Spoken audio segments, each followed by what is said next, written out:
दोस्तों, आज मैं फिर आप लोगों के सामने बुक समरी फिशरमैन इंडिया के 64वां अध्याय के साथ हाजिर हूँ और इंडिका बुक का जो पेज संख्या 180 है, आज मैं आप लोगों को एक अहम विचारों के साथ मैं फिर से हाजिर हूँ।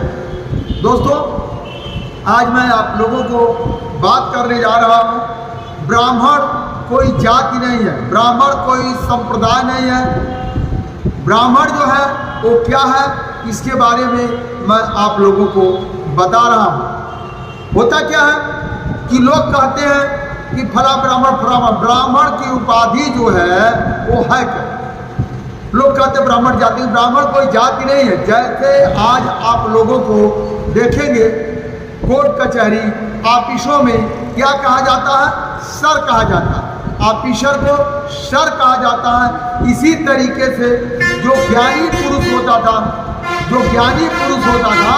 उसे ब्राह्मण कहा जाता था। कोई ना जाति है, ना कोई संप्रदाय है, ना कोई कबीला है, ठीक है। ये वो है जो उस टाइम ज्ञानी लोग थे, उनको ब्राह्मण कहा जाता था। ब्रह्म का ज्ञानी, जो ज्ञानी होता था उसे ब्राह्मण कहा जाता था। आज भी वही है, ज्ञानी को ब्राह्मण कहा जाता है। ब्राह्मण कोई जाति नहीं है, ज्ञान का जो जिसके पास भंडारण है वही ब्राह्मण है। मैं सभी से निवेदन करता हूं, अगर किसी ब्राह्मण समुदाय को मेरी बातों को गलत लगे, ये आप लोग समझ लीजिए कि मैं आपको नहीं कह रहा। इंडिका बुक के अनुसार ब्राह्मण वो होता है जो ज्ञानी होता है, उसको ब्राह्मण कहा जाता है।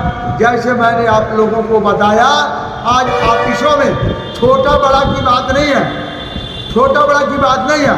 हमसे और आपसे छोटे उम्र के जो ऑफिसर हैं, हम उसको क्या कहते हैं, सर कहते हैं। इसी तरीके से उस टाइम में जो बातें थी, ब्राह्मण उनको कहा जाता था जो ज्ञानी और विद्वान होते थे।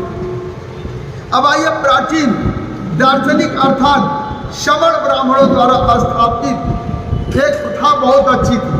श्रमण ब्राह्मणों द्वारा जो ज्ञानी ब्राह्मण थे, उनके द्वारा एक प्रथा स्थापित की गई।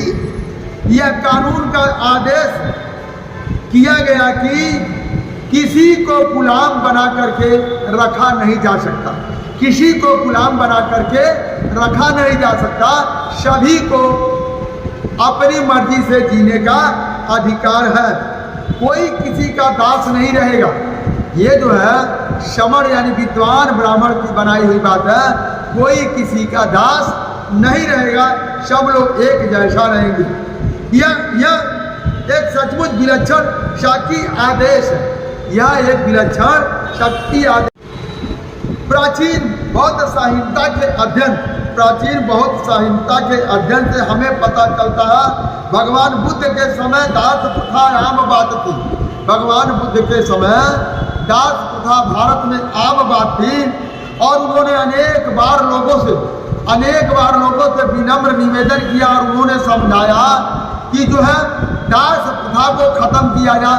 उन्होंने मानवता के विचारों को दिया और देने के बाद जिन लोगों ने उनकी बात को सुना, वह राजा दास प्रथा को खत्म करके सबको एक समान जीने का अधिकार दिया।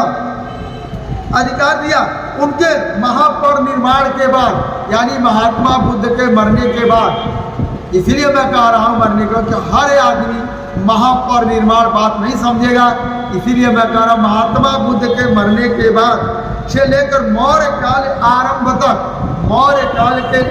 तक भारत पर नंद वंश का राज हुआ करता था। नंद वंश के अंतिम दिनों में मैगस्थीन को भारत आगमन हुआ। नंद वंश के अंतिम दिनों में मैगस्थीन का भारत आगमन हुआ। उनके द्वारा यह कहना कि शासन द्वारा यानी राजा के द्वारा पारित कानून का आदेश है कि किसी को भी किसी भी हालात में दास बना करके नहीं रखा जाएगा। भारतीय इतिहास का एक बहुत अहम घटना का उजागर करता है।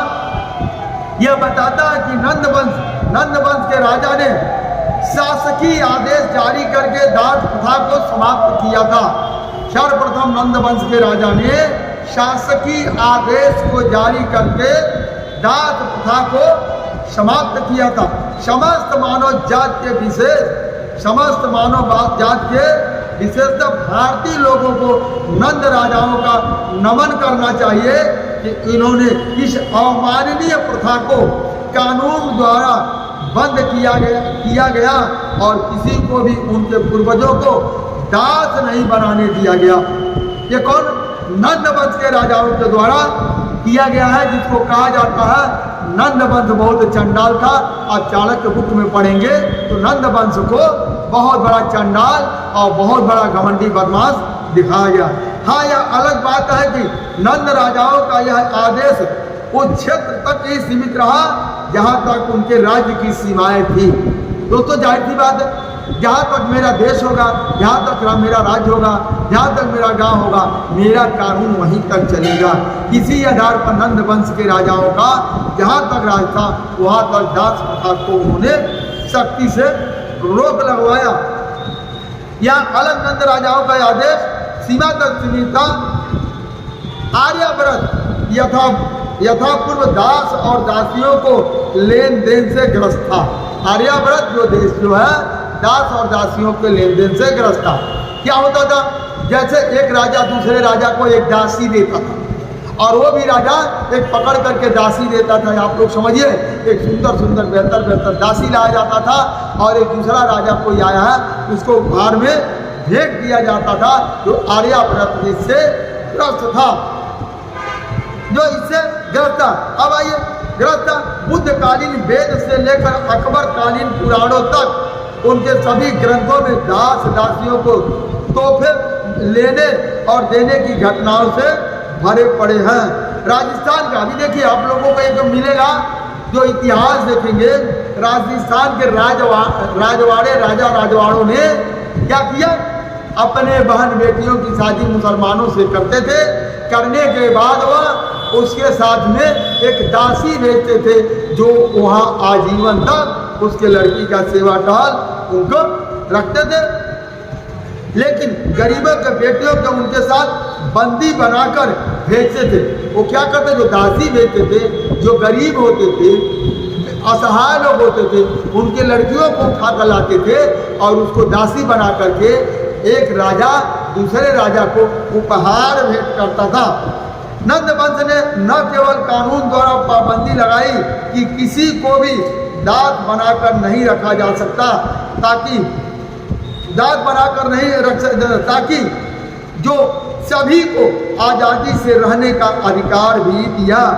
आज विश्व में सर्वश्रेष्ठ माने जाने वाले भारतीय संविधान में मानव आज़ादी को जो प्रावधान है वह आनंदकालीन भारत में भी कानून थे।